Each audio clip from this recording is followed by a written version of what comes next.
અમારો વિષય છે પ્રાચીન ભારતીય સાહિત્ય અને તમે આજે ગણિતશાસ્ત્ર, વૈદિક વિદ્યા અને શલ્ય ચિકિત્સા, ખગોળશાસ્ત્ર, ज्योतिषशास्त्र અને वास्तुशास्त्र વિશે માહિતી મેળવી શકશો। शास्त्रों में सभी शास्त्रों में खगोल शास्त्र सबसे प्राचीन शास्त्र है। हिंदी संस्कृति के अनुसार सभी काम करने का एक उपयुक्त समय दिया गया है, जिसका उल्लेख ज्योतिष शास्त्र में दिया गया है।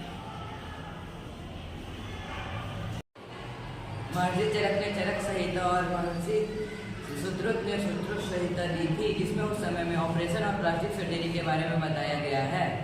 प्राचीन भारतीय गणित शास्त्र खूब ज अगत्यनी माहिती धरावे छे।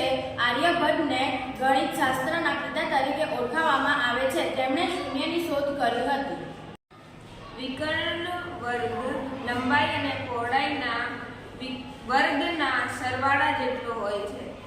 વાસ્તુશાસ્ત્ર ભારતનું પ્રાચીન અને પ્રસિદ્ધ ગ્રંથ છે। વાસ્તુશાસ્ત્રમાં ભગવાન વિશ્વકર્માની પૂજા કરવામાં આવે છે।